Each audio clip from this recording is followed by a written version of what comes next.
Este día voy a retomar los estudios de un seminario sobre la doctrina del santuario que dejé en pausa hace un tiempo para dar paso a mensajes de actualidad profética. Ustedes saben, hermanos, que la doctrina del santuario es una de las doctrinas fundamentales de nosotros los adventistas del séptimo día. Es uno de los pilares de nuestra fe. Y hoy voy a tratar con ustedes el tema número 5 de esta serie que, como dije, dejé en pausa hace un tiempo atrás. El tema número 5 lo he titulado Liberación de la carga de pecado. Desde que los seres humanos existimos, hermanos, siempre hemos querido librarnos de las cargas de la vida, ¿no es cierto? Porque algunas de ellas son bien difíciles de sobrellevar. Pero ustedes no me dejarán mentir que la carga que más agobia es la que tiene que ver con el sentimiento de culpa. La carga que más agobia es la que tiene que ver con ese cargo de conciencia. La carga que más agobia es aquella, hermanos, que tiene que ver con el remordimiento que no se sabe qué hacer a veces con él. Y a veces, en el afán uno de librarse de esas cargas, hasta busca ver a quién se las echa. ¿Cuántos aquí no les habrá pasado alguna vez que en el afán de librarse de las cargas y faltas propias, se las ha echado a los demás? Bueno, tristemente, hermanos, esa actitud y esa tendencia la heredamos de nuestros primeros padres. Allá en el Edén, ¿qué fue lo que ellos hicieron? Vamos al libro de Génesis, capítulo 3, versículos 12 y 13.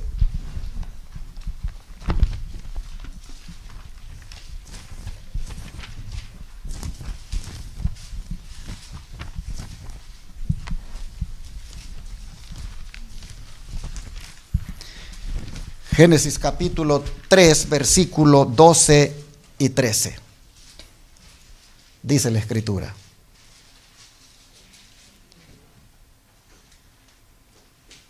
y el hombre respondió: la mujer que me diste por compañera me dio del árbol y yo comí. Entonces Jehová Dios dijo a la mujer: ¿qué es lo que has hecho? Y dijo la mujer: la serpiente me engañó y comí. Como ustedes pueden ver, Adán quiso librarse de la ofensa echándosela ¿a quién? A Dios. Y él junto con Eva reprocharon a Dios, justificando su pecado. ¿Por qué lo hicieron? Porque no querían llevar la carga de la culpa. Miren ustedes a Adán. Voy a leer del verso 9. Aquí mismo del capítulo 3. Mas Jehová Dios llamó al hombre y le dijo: ¿dónde estás tú? Yo les pregunto, ¿no sabía Dios dónde estaba Adán? Sí, Dios sabía dónde estaba. Entonces, ¿qué es lo que él busca cuando le dice: ¿dónde estás tú? Lo que él busca es que Adán dé cuentas de lo que ha hecho. Lo que él busca es que Adán, pues, acepte lo que ha hecho.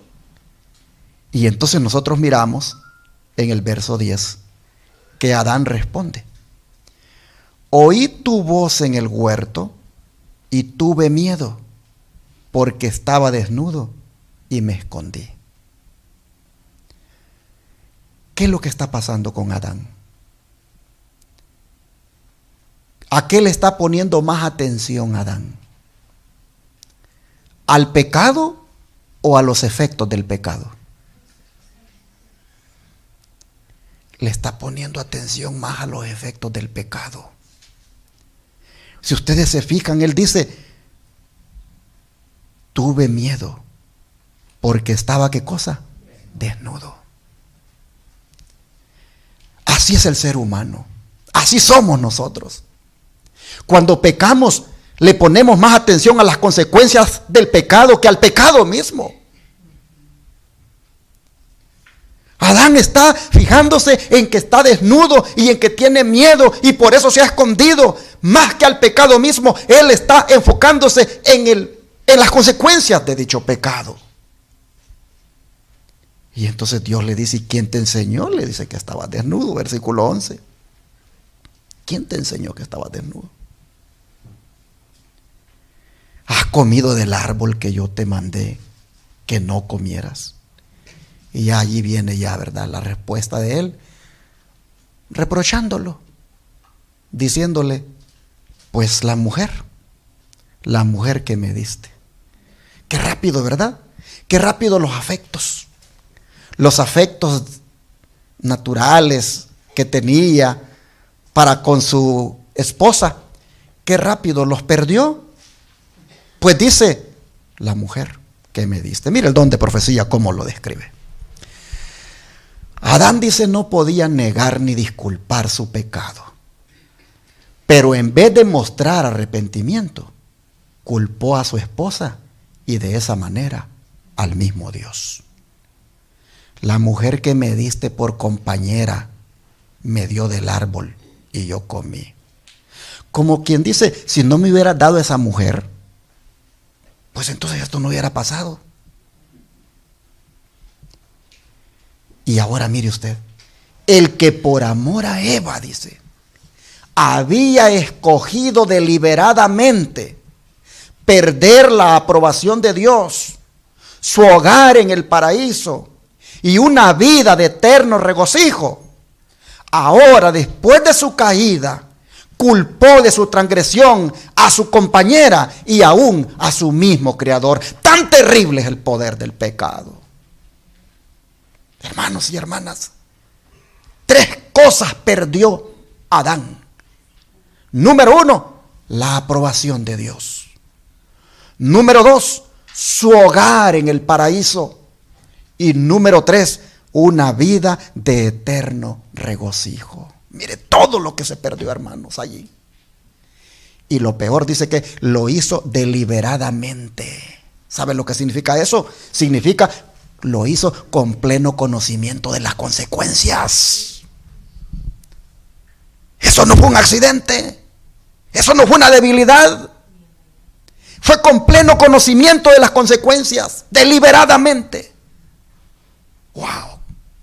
Perder 3 cosas tan claves, hermanos. La aprobación de Dios, el hogar allí en el paraíso y una vida de eterno regocijo. Cuán terrible, dice, el poder del pecado. Y lo peor, dice, es que culpó a su esposa y de esa manera culpó al mismo Dios. Sigue diciendo, cuando la mujer, dice, fue interrogada, ¿qué es lo que has hecho? ¿Qué contestó ella? La serpiente me engañó y comí. ¿Por qué creaste la serpiente? ¿Por qué la dejaste entrar en el Edén? Estas eran, dice, las preguntas implícitas en sus disculpas por su pecado. Así como Adán, ella culpó a Dios por su caída. El espíritu de autojustificación se originó en el padre de la mentira. Lo manifestaron nuestros primeros padres tan pronto como se sometieron a la influencia de Satanás. Y se ha visto en todos los hijos e hijas de Adán. Pues en vez de confesar humildemente su pecado, tratan de justificarse culpando a otros, a las circunstancias, a Dios, y hasta murmuran contra las bendiciones divinas. Patriarcas y Profetas, página 37. Así que, hermanos, esto de andar uno siempre culpando a otro por los errores de uno, esto, hermano, es una herencia que tristemente viene desde el Edén. ¿Hay problemas en el matrimonio? Siempre está la tendencia O del hombre de echarle la culpa a la mujer, o de la mujer echarle la culpa al hombre. Hay problemas en la familia, está la tendencia de echarle la culpa a los padres o a los hijos. Hay problemas en la iglesia y está la tendencia de nunca reconocer un error, sino de siempre decir, es que el hermano fue. Hay un problema a veces de administración en la iglesia el sábado, que se comenzó tarde. Miren ustedes la tendencia. La tendencia siempre es culpar a otro. Hermanos y hermanas, ojalá nosotros ya termináramos con esa tendencia. Ojalá nosotros ya acabáramos de este mal heredado, como es el de siempre culpar a otros. Ocurrió un error en el trabajo y el problema lo tiene ¿quién? Otro. O lo tiene el manager, o lo tiene el compañero, o lo tiene otro, pero no lo tiene el que lo hizo. Esa tendencia, hermanos, de que siempre querer echarle la culpa a otro, viene desde Adán y Eva, que le echaron la culpa a Dios, lo reprocharon, prácticamente lo responsabilizaron de todo lo que les estaba pasando. Y miren cómo es Dios. Como Él sabía que esa iba a ser la actitud del hombre pecador, entonces vino y en la doctrina del santuario, Él respondió al anhelo humano de querer librarse de ese peso espiritual que agobia, de esa culpa.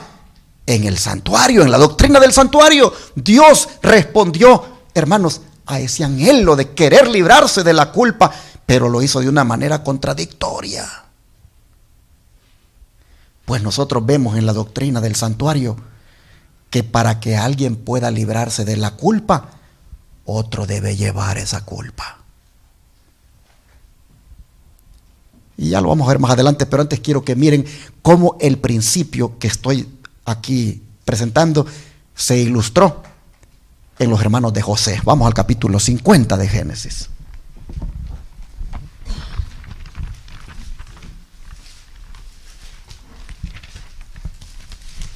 Génesis capítulo 50, versículo 17.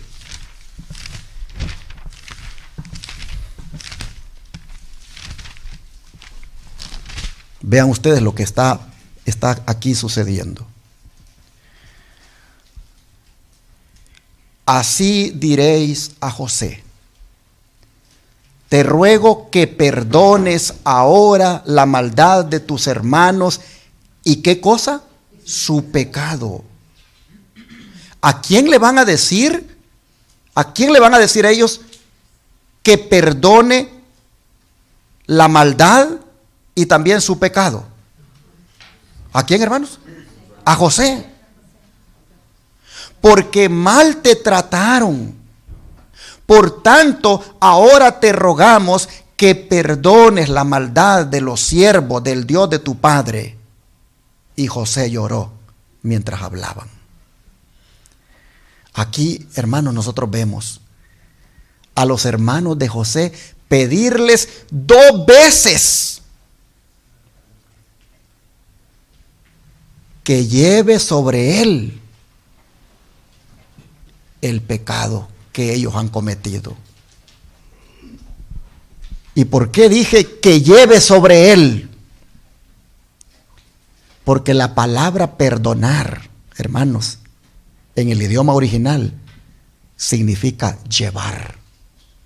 De manera que cuando ellos le dicen, te pedimos que perdones nuestra maldad, te pedimos que perdones nuestro pecado, prácticamente le están diciendo, ¿qué cosa?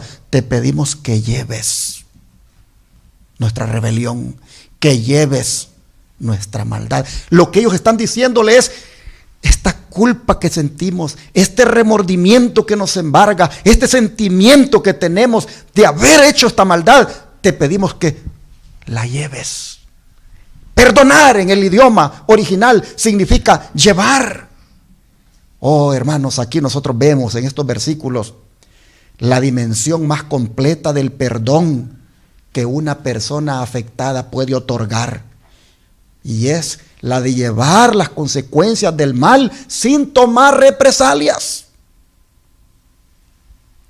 Y José lo hizo, pues la Escritura dice, y José lloró, indicando con eso que los perdonó de todo corazón. En otras palabras, llevó su carga, llevó su rebelión, llevó su pecado. Comentando esto, el don de profecía dice, José se echó sobre el cuello de su hermano Benjamín y lloró. También Benjamín lloró sobre su cuello. Luego besó a todos sus hermanos y lloró sobre ellos. Después de esto, sus hermanos hablaron con él. Confesaron humildemente su pecado y le pidieron, ¿qué cosa? Perdón. Pero recuerde que perdón en el idioma original es llevar. En otras palabras, le pidieron que llevara su rebelión, su pecado, su falta. Dice que durante mucho tiempo habían sufrido ansiedad y remordimiento y ahora se llenaron de gozo al ver que José estaba vivo. Patriarcas y Profetas, página 208. Y en esto, hermanos, de José llevar esa carga de ellos, de llevar ese pecado, en esto, hermano, José vino a ser un tipo de Cristo. Pues vean lo que sigue diciendo el don de profecía. Así como José fue vendido a los paganos por sus propios hermanos, Cristo fue vendido a sus enemigos más enconados por uno de sus discípulos. Sí. Así como José fue vendido, también ¿quién vendió a Jesús? Judas, ¿verdad? José, dice, fue acusado falsamente y arrojado en una prisión por su virtud. Asimismo, Cristo fue menospreciado y rechazado porque su vida recta y abnegada reprendía el pecado. Y aunque no fue culpable de mal alguno, fue condenado por el testimonio de testigos falsos. Hay una similitud entre José y Cristo. La paciencia, dice, y la mansedumbre de José bajo la injusticia y la opresión. El perdón que otorgó espontáneamente y su noble benevolencia hacia sus hermanos inhumanos representan, dice, la paciencia sin quejas del Salvador en medio de la malicia y el abuso de los impíos. Y su perdón, dice, que otorgó no solamente a sus asesinos, sino también a todos los que vienen a él confesando sus pecados y buscando perdón. Todo eso, hermanos, estaba tipificado por la forma como José trató a sus hermanos. Patriarcas y Profetas, página 217. Hermanos, ¿qué ejemplo nos da José de lo que significa llevar la culpa de otro cuando se trata de perdonar a los que nos ofenden? Así que la próxima vez que le pidas perdón a tu esposa o a tu esposo, realmente lo que le vas a estar pidiendo es, ¿qué cosa? Que lleve tu falta, que cargue tu pecado que has cometido contra Dios y contra ella. Realmente, hermanos, lo que vas a estar diciéndole a tu hijo o a alguien de la familia o a algún amigo o a algún hermano de la iglesia, realmente cuando tú le digas perdóname, lo que vas a estar haciendo ahí es diciéndole, lleva sobre ti lo que he hecho. Perdonar significa llevar. Realmente, hermanos, los hermanos de José le estaban pidiendo que llevara su rebelión. Y cuando el ofendido, hermanos, cuando el ofendido otorga ese perdón, allí está cumpliendo con la orden de Jesús, que dijo lo siguiente en Marcos 11, versículo 25.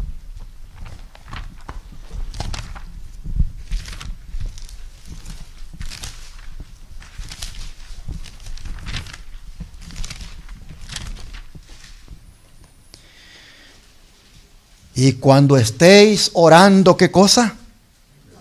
Perdonad. Si tenéis algo contra alguno, para que también vuestro Padre que está en los cielos os perdone a vosotros vuestras ofensas. Porque mire la sentencia que viene a continuación, versículo 26. Porque si vosotros no perdonáis, tampoco vuestro Padre que está en los cielos os perdonará vuestras ofensas. ¿Saben por qué? Porque al no perdonar no estamos cumpliendo con la ley de Cristo. Acuérdense lo que dice en otra parte. Haya pues en vosotros este sentir que hubo ¿en quién? En Cristo Jesús. El que no perdona, hermanos, no tiene el sentir de Cristo. Porque Cristo perdonó. Y dice el Señor, cuando oren, perdonen si tienen algo contra alguien.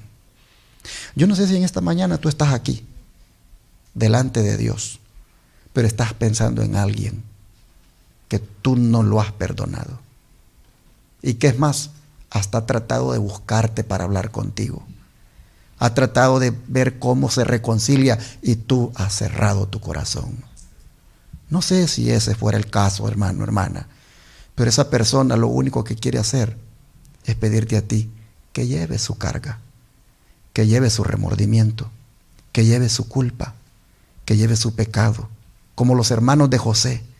Pero tú, hermano, hermana, si quieres cumplir con la ley de Cristo, si tú quieres tener el mismo sentir que hubo en Cristo Jesús, hermano, hermana, tú no te puedes negar. Tú tienes que perdonar. Ahora vean lo que le dijo a Pedro. Ustedes lo conocen ya, pero vamos a leerlo en Mateo 18. Lo que le dijo el Señor a Pedro. Mateo 18, versículo 21 y 22.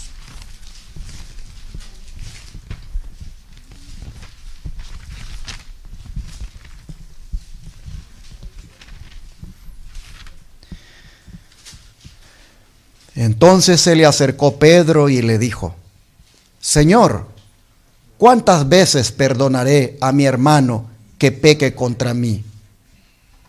¿Y qué sucedió? Pedro le dijo: ¿hasta 7? Estoy leyendo en Mateo 18, versículo 21 y 22. ¿Hasta 7? Y Jesús le dijo: no te digo hasta 7, sino aún, ¿hasta cuánto? 70 veces 7. Hermanos y hermanas, ¿quién se va a poner a contar 70 por 7? ¿Cuánto es 70 por 7? 490. ¿Quién se va a poner a llevar la cuenta de que al pastor enamorado ya le llevó 300, ya le llevó 400? Nadie. Entonces, ¿qué quiere decir el Señor? Que siempre tienes que perdonarle. Siempre tienes que llevar la carga de él, siempre tienes que llevar su remordimiento, siempre tienes que llevar su culpa, porque te lo está pidiendo.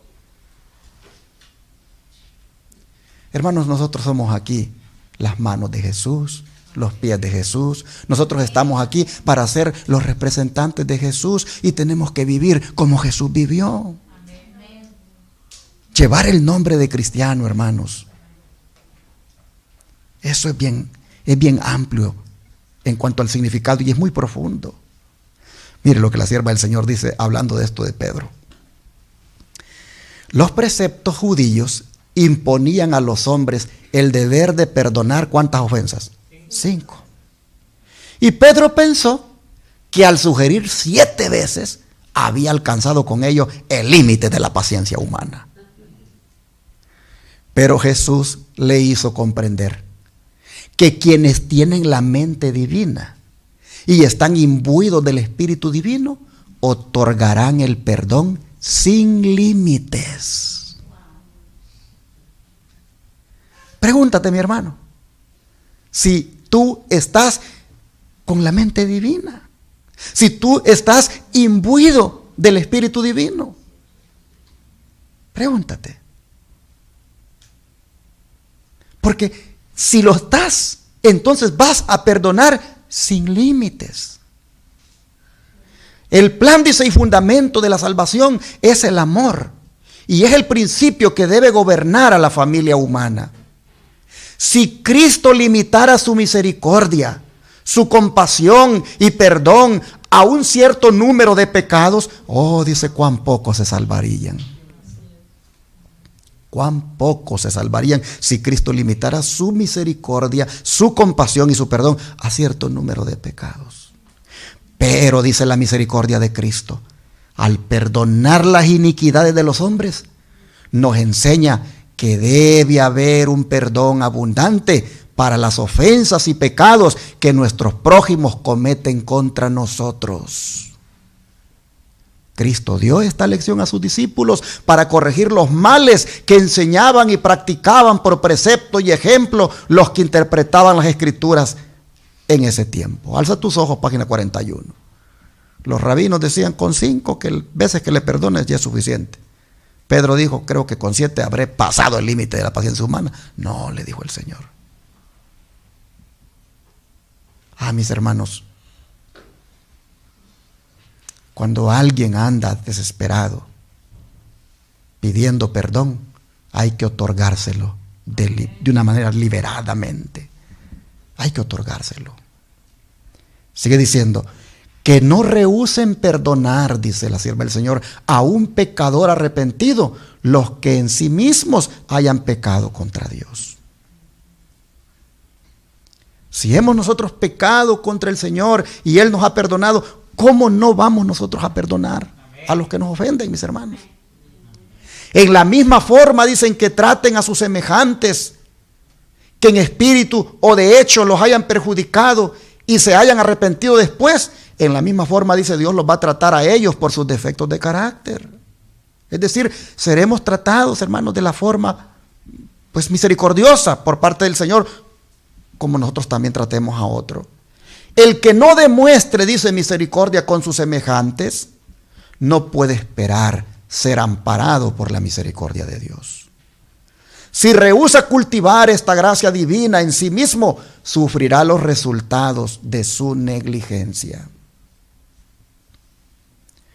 Así que, hermanos y hermanas, la próxima vez que ocurra una ofensa ahí en la casa, por un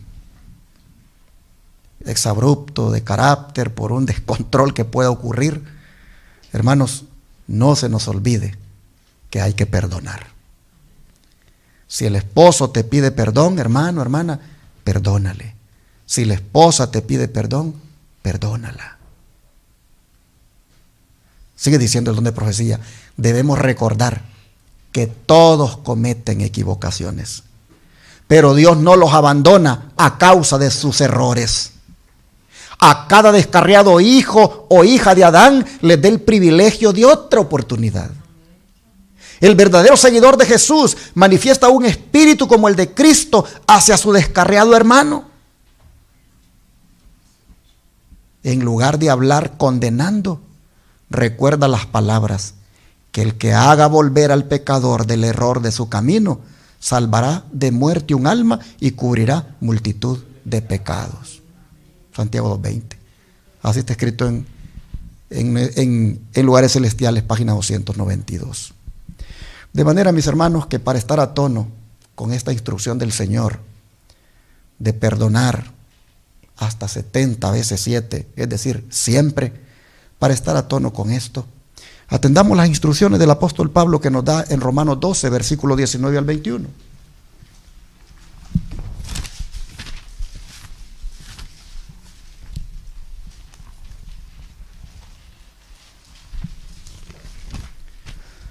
Romanos 12, versículo 19 al 21. Dice el apóstol, no os venguéis vosotros mismos, amados míos, sino dejad lugar a la ira de Dios, porque escrito está, mía es la venganza, yo pagaré, dice el Señor. Así que si tu enemigo tuviere hambre, dale de comer. Si tuviere sed, dale de beber. Pues haciendo esto, ascuas de fuego amontonarás sobre su cabeza. Otras Biblias dicen, carbones encendidos amontonará sobre su cabeza. Pero este es un fuego, hermanos, que he llamado el fuego del arrepentimiento. Cuando tú a tu enemigo no le das como él se merece, sino como no se merece. Es decir, le das de comer, le das de beber.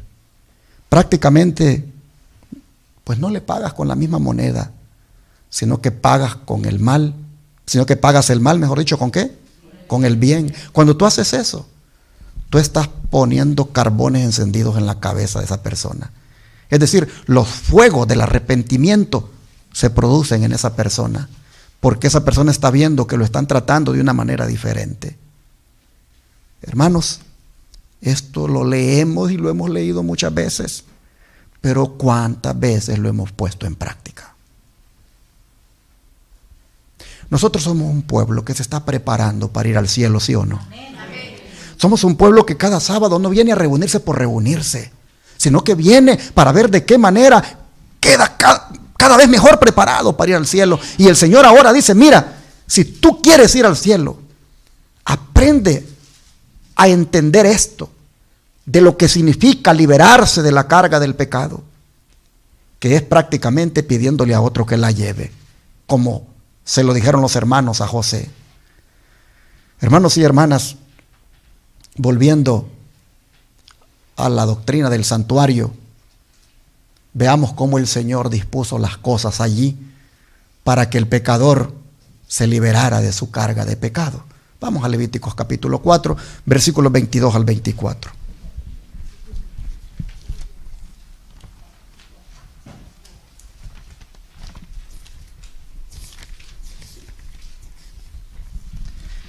Levíticos capítulo 4, versículos 22 y 24.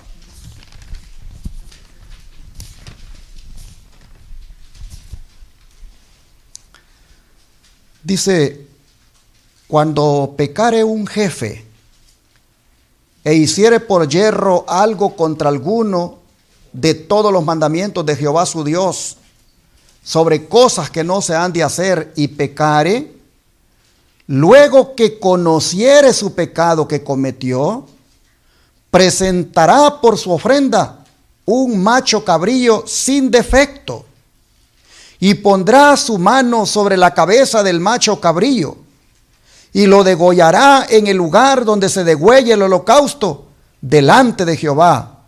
Es expiación.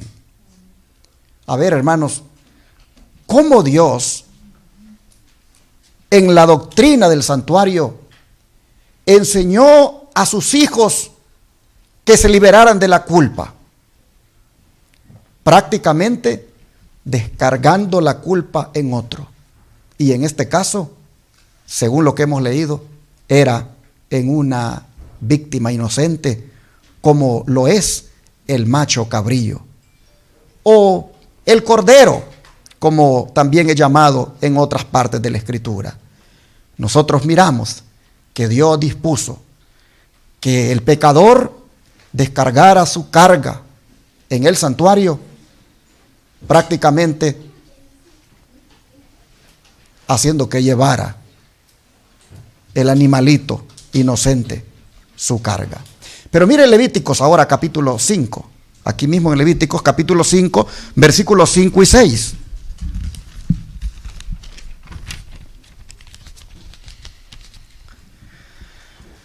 Cuando pecare en alguna de estas cosas, confesará aquello en que pecó, y para su expiación traerá a Jehová por su pecado que cometió una hembra de los rebaños, una cordera o una cabra como ofrenda de expiación, y el sacerdote le hará expiación por su pecado.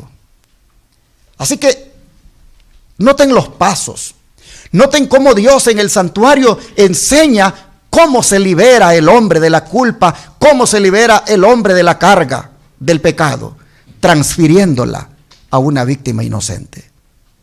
Pero no se queda ahí la transferencia. Miren ahora lo que dice Levítico 10, versículo 17.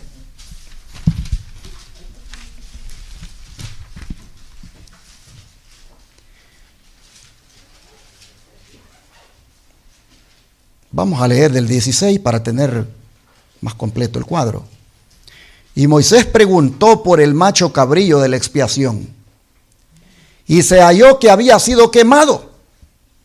Y se enojó contra Eleazar e Itamar, los hijos que habían quedado de Aarón, diciendo: ¿por qué no comisteis la expiación en lugar santo? Pues es muy santa, y la dio él a vosotros para llevar la iniquidad de la congregación, para que sean reconciliados delante de Jehová. A ver, hermanos, si ustedes captan el cuadro. ¿Cómo enseñaba el Señor en el santuario que el ser humano pudiera quitarse la culpa, pudiera quitarse la carga del pecado? Número uno, haciendo que la llevara primeramente un animal inocente. Y número dos, haciendo que también la llevara, ¿quién, hermanos?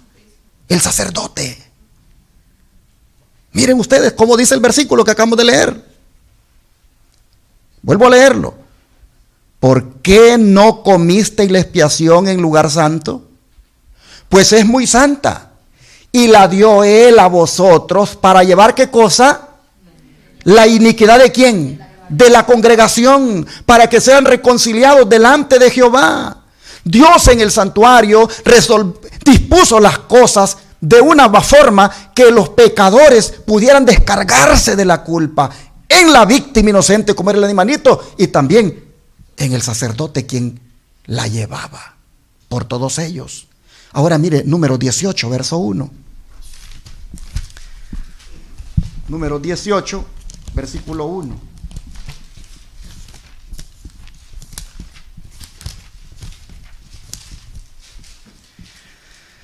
Jehová dijo a Aarón: tú y tus hijos y la casa de tu padre contigo llevaréis el pecado del santuario. Noten, llevaréis el pecado del santuario, y tú y tus hijos contigo llevaréis el pecado de vuestro sacerdocio. Miren qué responsabilidad más grande, hermanos, la que tenía el sacerdote, la de llevar. Acuérdense, cuando ya él la llevaba, ya aquellos habían sido liberados. Ya los pecadores habían sido liberados cuando primeramente la transferían al animalito y luego los sacerdotes tenían que comer. Ya ellos prácticamente allí, hermanos, estaban cargando la culpa. Pero miren ahora lo que dice Éxodo 28, versículo 38. Éxodo 28, versículo 38.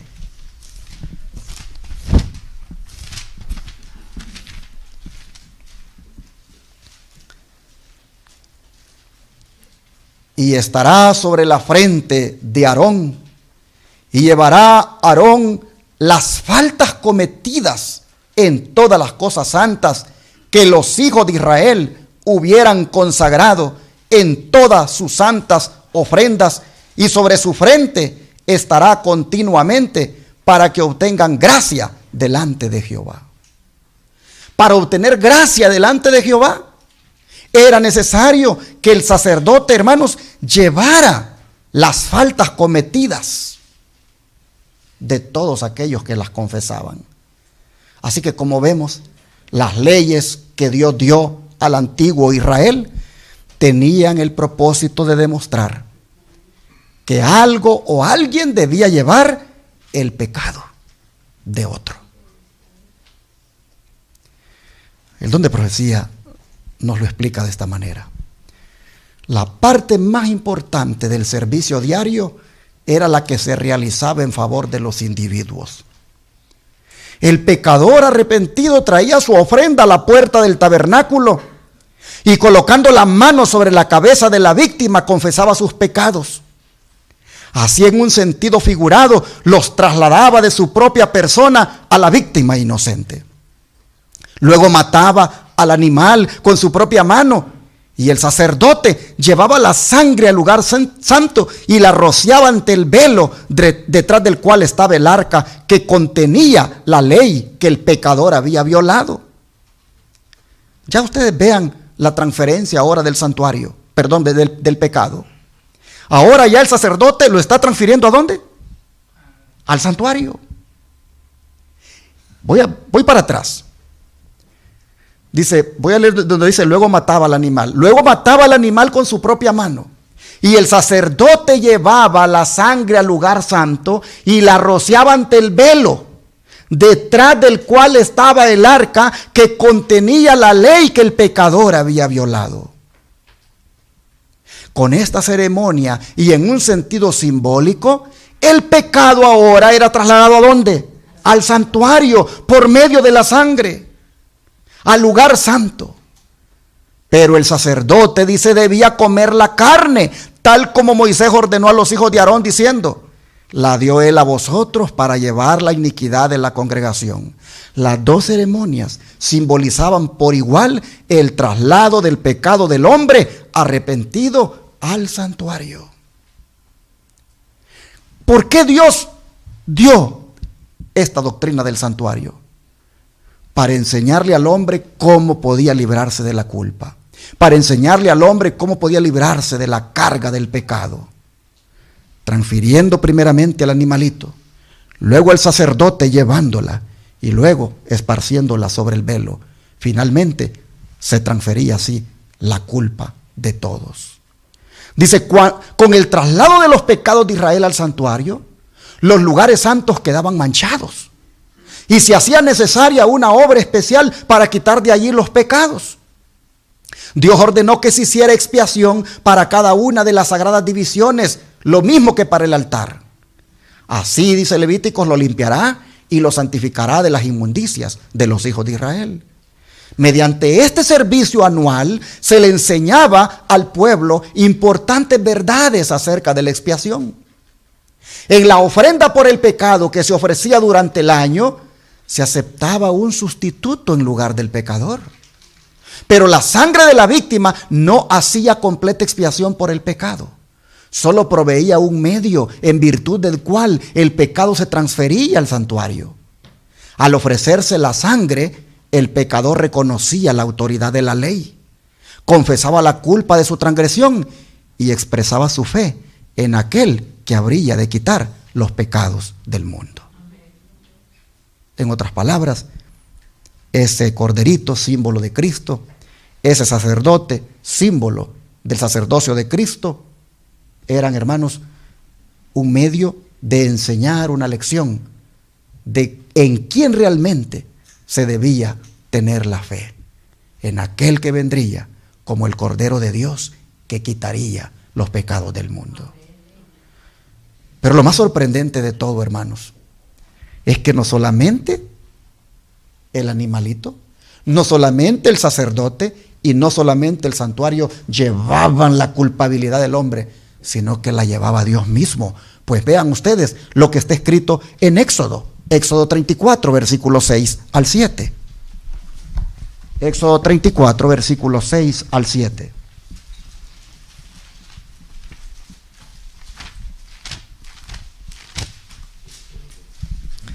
Éxodo 34, versos 6 y 7.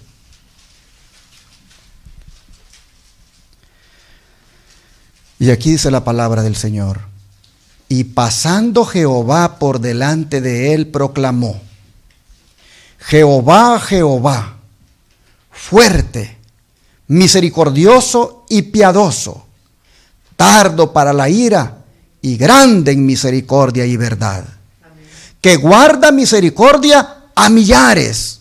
Y ahora note que perdona, pero recuerde que perdonar significa ¿qué cosa? Llevar. Así que podríamos decir que lleva la iniquidad, la rebelión y el pecado, y que de ningún modo tendrá por inocente al malvado, que visita la iniquidad de los padres sobre los hijos y sobre los hijos de los hijos hasta la tercera y cuarta generación. Nosotros vemos, hermanos, que no solamente el corderito, no solamente el sacerdote, no solamente el santuario, sino que finalmente Dios mismo lleva la iniquidad. Dios mismo lleva el pecado. Ahora mire Éxodo 32, versículo 5. Éxodo 32, versículo 5. Y viendo esto, perdón, yo estoy en otro lugar acá. Éxodo 30, no, Salmo 85. Salmo 85. Salmo 85, versículo 2.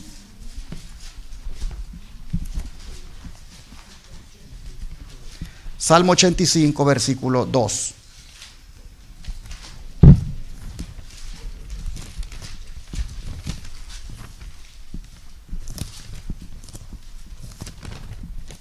Dice la palabra del Señor lo siguiente.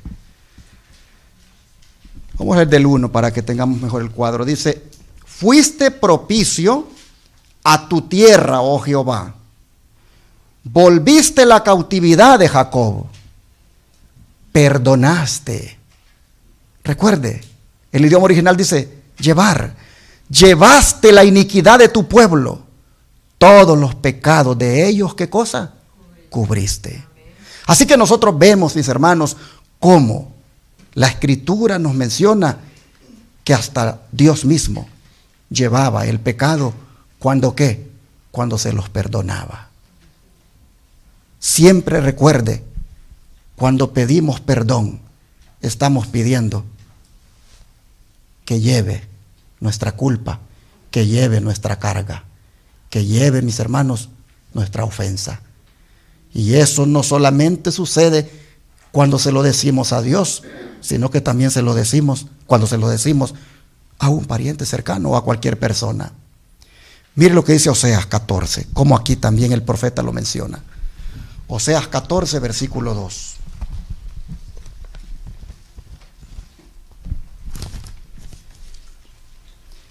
Oseas 14, verso 2.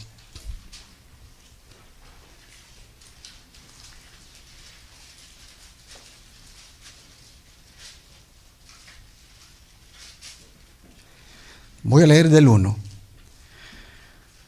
Oseas 14, 1 y 2. Vuelve, oh Israel, a Jehová tu Dios, porque por tu pecado has caído.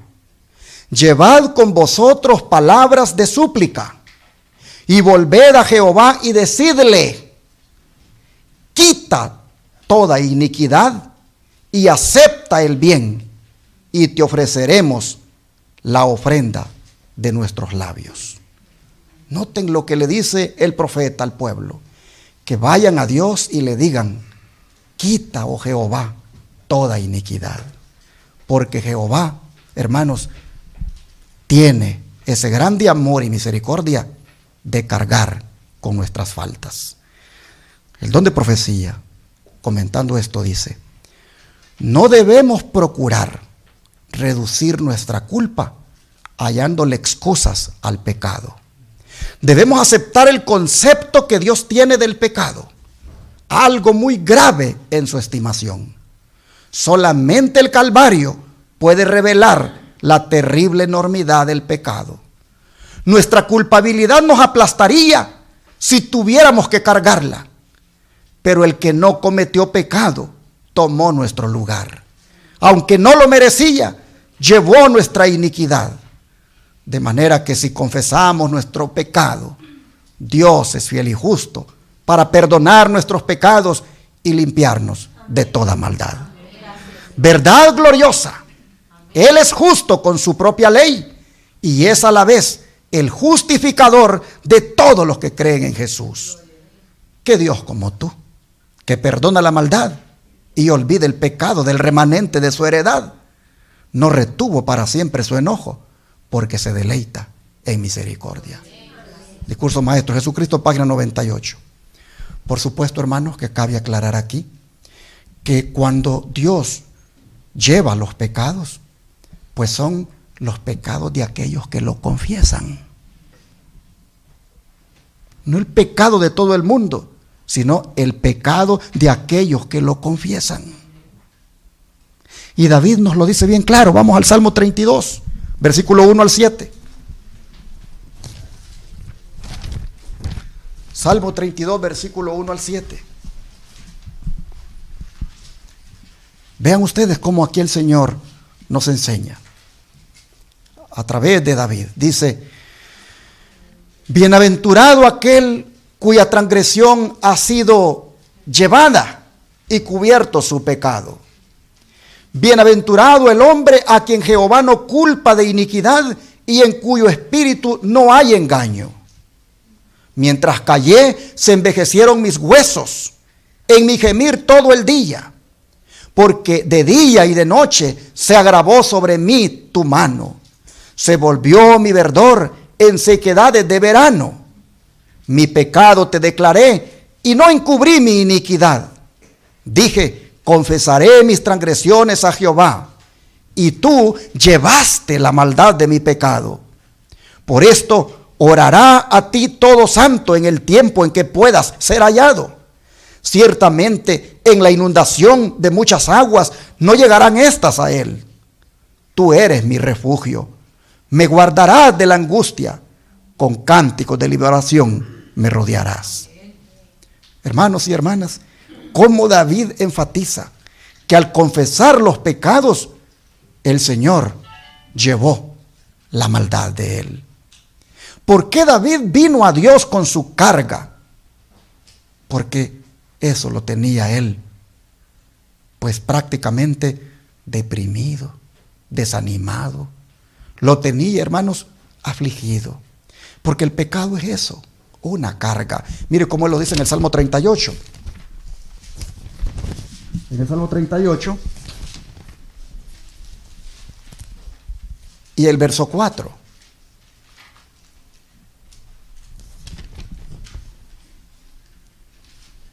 Vamos a leer el verso 3 también. Nada hay sano en mi carne a causa de tu ira, ni hay paz en mis huesos a causa de mi pecado. Porque mis iniquidades se han agravado sobre mi cabeza, como carga pesada se han agravado sobre mí. Así que, mis hermanos, el pecado es una carga. El pecado es algo que agobia.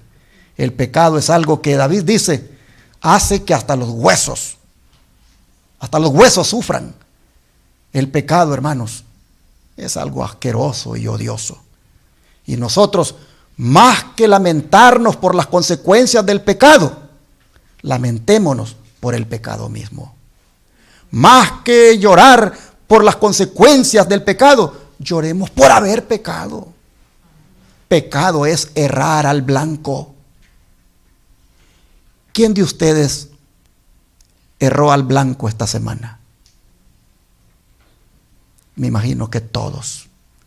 Si no erró al blanco con lo que salió de su boca, erró al blanco con lo que miró. Erró al blanco con lo que pensó. O erró al blanco con lo que hizo. Todos en alguna manera llegamos aquí cargados. El pecado es una carga. Y el Señor está dispuesto a llevar las cargas de todos aquellos que se las confiesen. De todos aquellos que vengan a Él. Nosotros vemos que en el santuario Él está enseñando eso. Nosotros necesitamos, hermanos, confesarle a Dios nuestros pecados como David lo hizo. Necesitamos pedirle al Señor perdón. Y al mismo tiempo necesitamos pedirle que nos dé el don del verdadero arrepentimiento, que significa sentir dolor por haber pecado y así no volverlo a hacer. A muchos nos duelen las consecuencias, pero no nos duele lo que hicimos. Nos debería doler lo que hicimos para no volverlo a hacer. Porque si no nos duele lo que hicimos, cuando las consecuencias pasen, cuando las consecuencias se aligeren, ¿qué pasa? Volvemos otra vez a cometer aquello. Hay que pedirle a Dios que nos dé odio por el pecado. Oh, mis hermanos, miren lo que es el don de profecía. David fue perdonado de sus transgresiones porque humilló su corazón ante Dios con arrepentimiento y contrición de alma, y creyó que se cumpliría la promesa de perdón de Dios. Confesó su pecado, se arrepintió y se reconvirtió. En el arrobamiento de la seguridad del perdón exclamó: bienaventurado aquel cuya transgresión ha sido perdonada y cubierto su pecado. Bienaventurado el hombre a quien Jehová no culpa de iniquidad y en cuyo espíritu no hay engaño. Se recibe la bendición gracias al perdón. Se recibe el perdón por la fe en que el pecado que se ha confesado y del cual uno se ha arrepentido, lo carga a aquel que lleva todos los pecados. Así fluyen de Cristo todas nuestras bendiciones. Su muerte es un sacrificio expiatorio por nuestros pecados. Él es el gran intermediario por medio de quien recibimos la misericordia y el favor de Dios. Es sin duda el originador y el autor, así como el consumador de nuestra fe.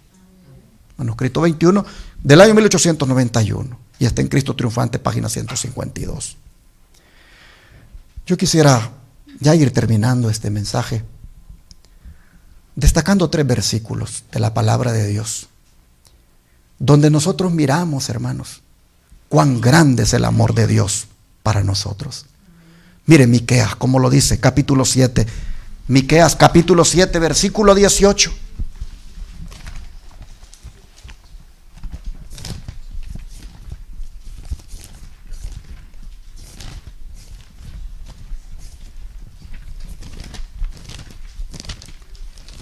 Miqueas, capítulo 7, versículo 18.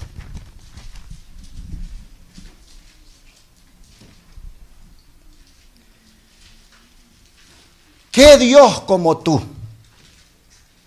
que perdona la maldad y olvida el pecado del remanente de su heredad? No retuvo para siempre su enojo, porque se deleita, ¿en qué, hermanos? En misericordia o en perdonar, dicen unas Biblias. Y luego dice el versículo 19, Él volverá a tener misericordia de nosotros, sepultará nuestras iniquidades y echará en lo profundo del mar todos nuestros pecados. ¿Qué Dios como tú? Dice Miqueas. Mis hermanos, en las naciones paganas que rodeaban a Israel, ninguna de esas naciones tenía un Dios tan maravilloso como lo es Jehová de los ejércitos. Ninguna de las naciones paganas que rodeaban a Israel tenía un evangelio tan hermoso como el que nos da nuestro Dios. Oh, mis hermanos, Miqueas, yo me lo imagino a él mirando a las naciones de alrededor y luego mirar a Dios y decir, ¿qué Dios como tú? Tú no eres como el Dios de los babilonios.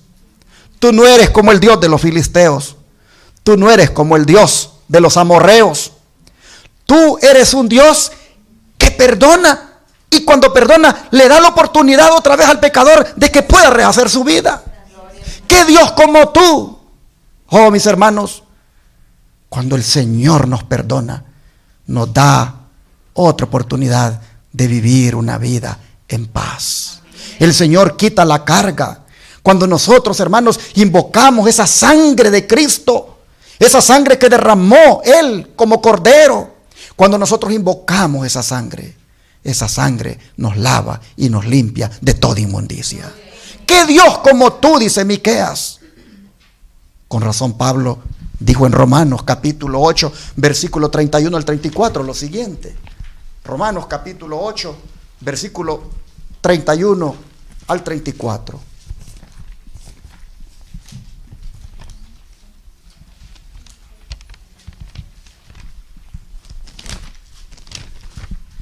Dice la palabra del Señor. ¿Qué pues diremos a esto? Si Dios es por nosotros, ¿quién contra nosotros? El que no escatimó ni a su propio Hijo, sino que lo entregó por todos nosotros, ¿cómo no nos dará también con Él todas las cosas? Y luego dice, ¿quién acusará a los escogidos de Dios? Dios es el que justifica. ¿Quién es el que condenará? Cristo es el que murió, más aún el que también resucitó, el que además está a la diestra de Dios y el que también intercede por nosotros. Así que dice, ¿quién nos separará del amor de Cristo? ¿Tribulación o angustia? ¿Persecución o hambre? ¿Desnudez o peligro? ¿O espada? Como está escrito, por causa de ti somos muertos todo el tiempo. Somos contados como ovejas de matadero. Pero antes en todas estas cosas somos más que vencedores por medio de aquel que nos amó.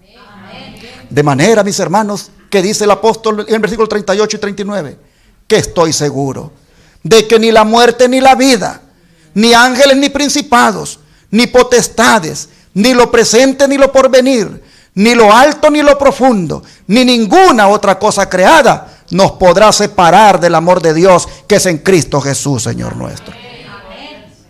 Oh, mis hermanos,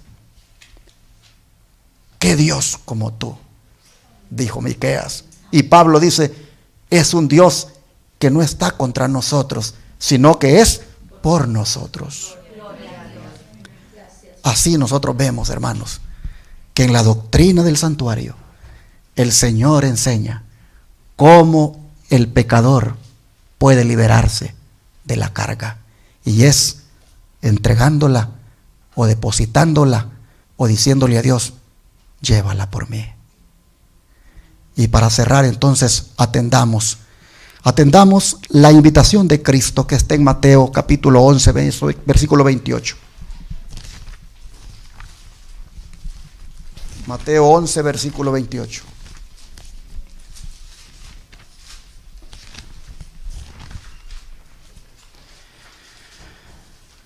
Venid a mí, todos los que estáis trabajados y cargados, y yo os haré descansar.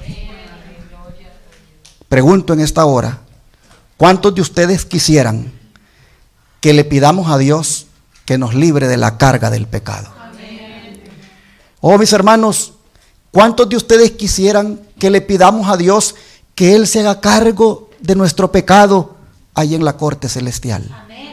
No se nos olvide que en la corte celestial hay uno como un cordero inmolado. No se nos olvide que en la corte celestial está el juez sentado en el trono, pero ahí está uno como cordero inmolado, indicándonos que esa es una corte donde hay alguien que nos defiende, donde hay alguien que nos representa. Así que, mis hermanos, entreguémosle al Señor la carga de nuestro pecado. Si Él dice, vengan a mí, tal como están, trabajados y cargados, hermanos, quitemos esa carga de nosotros ahora y entreguémosela a Jesucristo. ¿Cuántos quisieran que oráramos en este momento para que el Señor nos libere de toda carga de pecado? Vamos a rodearnos para orar. Te damos gracias, Padre, porque en la doctrina del santuario tú enseñaste cómo nosotros podíamos liberarnos de la culpa, cómo podíamos liberarnos de la carga del pecado, del remordimiento, del cargo de conciencia.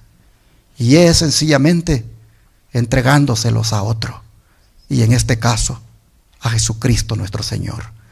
De manera, Padre, que habiendo visto cómo en el santuario se entregaba a la víctima inocente, y luego al sacerdote, y finalmente al santuario mismo, y a ti sobre todo, Señor, habiendo visto esto, hoy te decimos, Padre, por favor, quita nuestra carga de pecado. Por favor, Señor, lleva sobre ti la carga que nos agobia. Aquí, Padre, habemos muchos que hemos pecado. Aquí estamos, Señor, reconociendo que con la mirada, con los pensamientos, con las palabras que salieron de nuestra boca, te hemos fallado, te hemos ofendido. Por favor, Señor, perdónanos. Lleva sobre ti nuestras ofensas. Líbranos, Señor, de esta culpabilidad. Quítanos la carga del pecado y danos, Señor, tu paz. Te lo pedimos en el nombre de Jesús. Amén.